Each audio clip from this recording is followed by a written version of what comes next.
आपल्या सर्वांचे लाडके नेते तथा बहुजनांचा बुलंद आवाज आदरणीय प्राध्यापक लक्ष्मण हाके सर देखील आलेले आहेत. हाके सरांच्याकडून त्यांच्या काय भावना आहेत या सोहळ्या संदर्भातल्या त्या आपण या ठिकाणी जाणून घेणार आहोत. सर, आता तुम्हीच चालू करा. नाही, हा सोहळा म्हणजे महाराष्ट्रातल्या तमाम कार्यकर्त्यांना, आपल्या कुळामध्ये एक जन्माला आलेला राजा, ज्या राजानं भारताच्या सीमा आणि त्या सीमा ठरवण्याचा म्हणजे भौगोलिक सीमा ठरवण्याचा अफाट असं कर्तृत्व केलेलं होतं, ते महाराजा यशवंतराव होळकर. आज आम्ही इथं आलेलो आहोत. आज त्यांचा राज्याभिषेक दिन सोहळा साजरा होतोय. खऱ्या अर्थानं इतिहासाला उजाळा मिळतोय. जे कोणी इथं हा कार्यक्रम घेतात त्यांचं आभार तर मानावे तेवढे कमी आहे.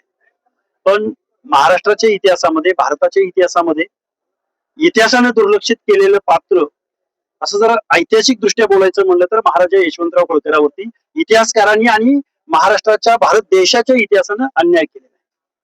महाराष्ट्रापेक्षा हिंदी इतिहासकारांनी किंवा हिंदी लिटरेचरमध्ये होळकरांचं जेवढं गुणगौरव पाहायला मिळतो, बघायला मिळतो, किंवा त्यांनी जेवढी होळकरांची दखल घेतली तेवढी दुर्दैवानं या माझ्या महाराष्ट्राच्या भूमीमध्ये इथल्या इतिहासकारांनी त्यांच्यावरती अन्याय केलेला आहे. आज आम्ही इथं आल्यानंतर एक वर्षभराची शिदोरी किंवा आपण आजचा फक्त राज्याभिषेक दिन साजरा करायचा आणि परत पुढच्या वर्षीच इथं यायचं का घोषणा द्यायला, हा एक खरं तर विचार करण्यासारखा आजचा दिवस आहे.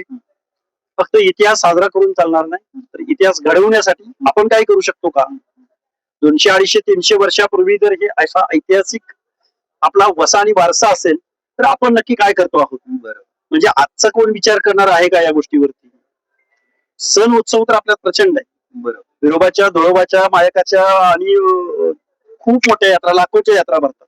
तो सण उत्सवाला आपल्यामध्ये कमी नाही. पण राज्याभिषेक दिन साजरा करत असताना आपण पुढे काय करणार आहोत याची जर दिशा आणि दशा जर स्पष्ट होणार नसेल तर मग राज्याभिषेक दिन साजरा केल्याचं द्योतक किंवा राज्याभिषेक दिन साजरा केल्याचं सार्थक होईल का, हा विचार करण्याची आज या ठिकाणी आलेल्या सर्वांच्या मनामध्ये एक खंत आहे की महाराजे यशवंतराव होळकर यांनी इतका मोठा इतिहास घडवून देखील इतिहासामध्ये त्यांची उपेक्षा झालेली आहे. ही उपेक्षा जाणीवपूर्वक करण्यात आलेली आहे असं कार्यकर्त्यांचं म्हणणं आहे. तुम्हाला काय वाटतं? जाणीवपूर्वक करणारे करतच असतील, पण तुम्ही त्यांचे वारस म्हणून काय करत आहात? ठीक आहे, आजपर्यंत आपल्या बापजात्यांना शिक्षण घेता आलं नव्हतं किंवा नागर वस्तीमध्ये किंवा सिव्हिलायझेड पीपल मध्ये आपल्याला तरी आजपर्यंत समाविष्ट होता आलेलं नव्हतं. पण आता तुम्हाला शिक्षण नाही का? तुम्ही आता शिक्षण घेताय ना, तुम्हाला वाचता आलं पाहिजे, लिहिता आलं पाहिजे, अवेअरनेस तुमच्या लक्षात आला पाहिजे. आपल्या इतिहास पुरुषावरती अन्याय होतोय तर तुम्ही पुढे आलं पाहिजे. आणि त्याचं हे पहिलं पाऊल आहे असं आज राज्याभिषेक दिनाच्या निमित्तानं आज आपण साजरे करतोय, उद्या महाराष्ट्र साजरा करेल. पण हे वास्तव निदर्शनास आणणार कोण? त्यामुळं इतरांवरती दोष देणं ही सहज सोपी गोष्ट आहे. पण तुम्ही काय करताय हा प्रत्येकाने जर आपल्या स्वतःला विचारला. दुसऱ्या बाजूला सर असं म्हणलं जाते की ज्या समाजाला इतिहास नसतो त्या समाजाला भूतकाळही नसतो आणि भविष्यकाळही नसतो. काय सांग? हे बघा, धनगरां एवढा इतिहास मला वाटत नाही महाराष्ट्रामध्ये आदिवासी राजे म्हणजे आदिवासी समाज आणि धनगर समाज यांना जेवढा इतिहास आहे तेवढा महाराष्ट्राच्या भूमीमध्ये इतर कुठल्या कम्युनिटीला इतिहास असेल असं मला वाटत नाही.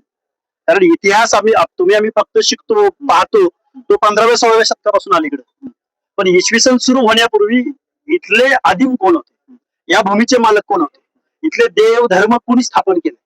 म्हणजे अगदी उदाहरण द्यायचं म्हणलं तर सोलापूरच्या सिद्धरामय्यापासून, सिद्धरामेश्वरापासून ते पंढरपूरच्या विठोबापासून ते जेजुरीच्या खंडोबापासून ते कोल्हापूर मधल्या ज्योतिबापासून या दैवतांची स्थापना कोणी केली याच कोण, हे जेवढं पाठीमागं जावं तेवढा तुमचा इतिहास खूप मोठा आहे. महाराष्ट्राची संस्कृती दाखवायची वेळ आली की तुमचं गजनृत्य दाखवावं लागतं, गोव्या दाखवाव्या लागतात, कपाळ भरून भंडारा लिहिलेली इथली महाराष्ट्राची रांगडी संस्कृती दाखवावी लागते.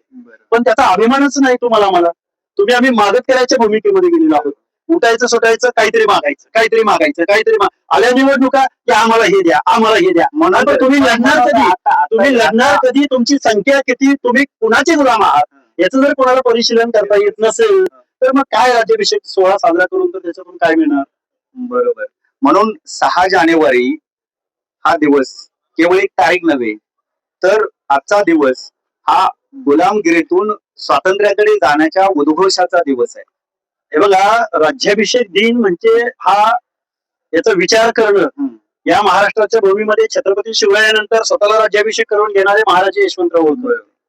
त्यामुळे यशवंतराव होळकरांची तलवार पंजाबमध्ये असणाऱ्या शीख राजे किंवा इकडं पश्चिम बंगाल, कलकत्ता इकडच्या भागामध्ये असलेले टिपू सुलतान पासून सगळे राजे, हे सगळे राजे जर कोणाशी कॉम्प्रोमाइज करायला येत होते तर ते महाराजे यशवंतराव होळकरांची. दिल्लीच्या तख्तावरती 3 वेळा बादशाला बसवणारे सुभेदार मल्हारराव होळकर होते. कुणाला माहिती आहे?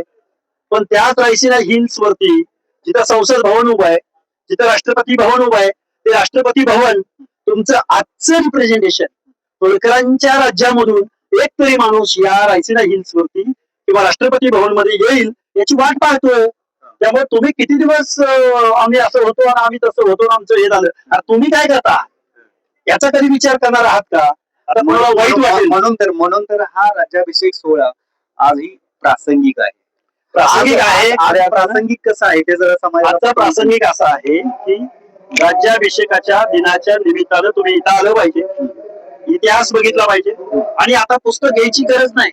आता मोबाईल वरती तुम्ही एक क्लिक केलं, गुगल वरती गेला, विकिपीडियावर गेला तर सगळं उपलब्ध आहे. त्यामुळं इथल्या लोकांनी इतिहासातून प्रेरणा घेतली पाहिजे आणि आताच आपलं स्थान अधोरेखित केलं. महाराजे यशवंतराव होळकर यांच्यावरती स्वतःचा राज्याभिषेक करून घेण्याची वेळ का आली? काय कारण होतं त्या पाठीमागे आणि त्यापासून आपण काय बोध घेतला पाहिजे? नाही बघा, राज्याभिषेक हा स्वतःलाच करून घ्यावा लागतो.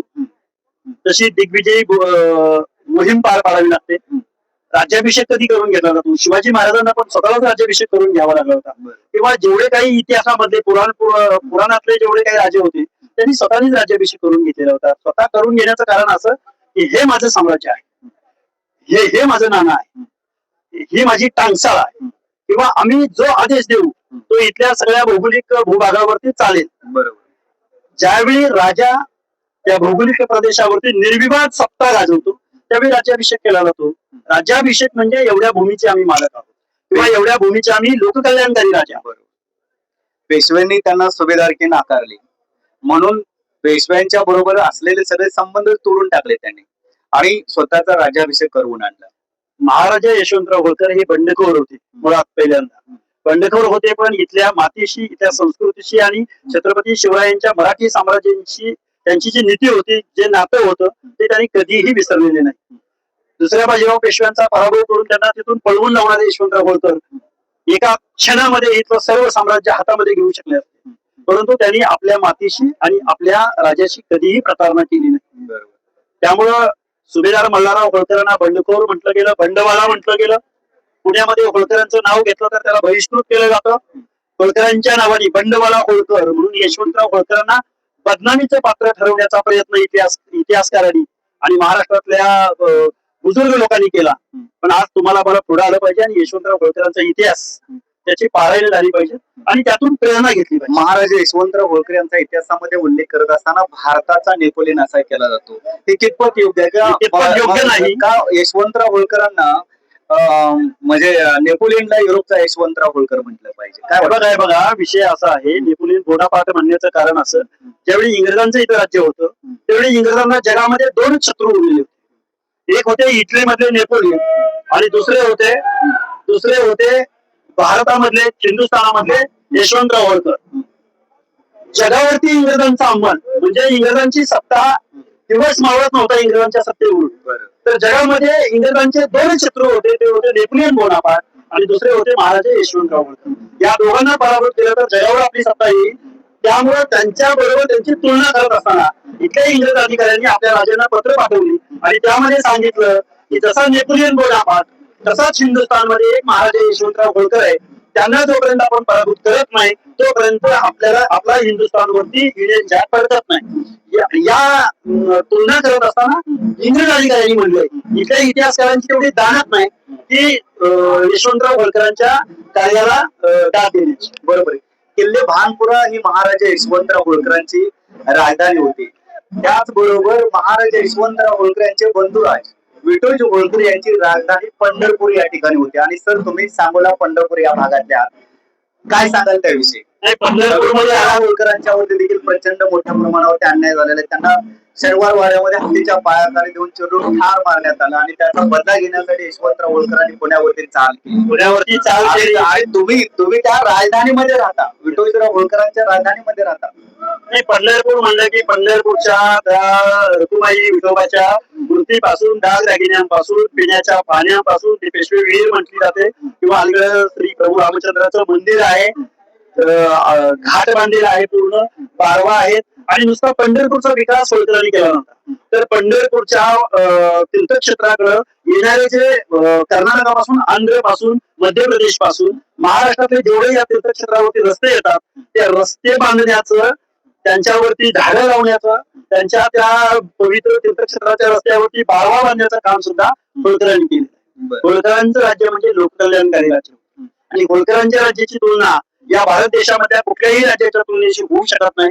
एवढं लोककल्याणकारी पुण्यश्लोकी कार्य मातोश्री अहिल्यादेवी होळकरांच्या माध्यमातून या भारतामध्ये झालेलं आहे. बरोबर. पण विठोजीराव होळकर यांनी देखील पेशव्यांच्या विरोधात बंड केलं होतं. यशवंतराव होळकर यांनी देखील पेशव्यांच्या विरोधात बंड केलं होतं. त्या बंडाकडे तुम्ही कसं बघता?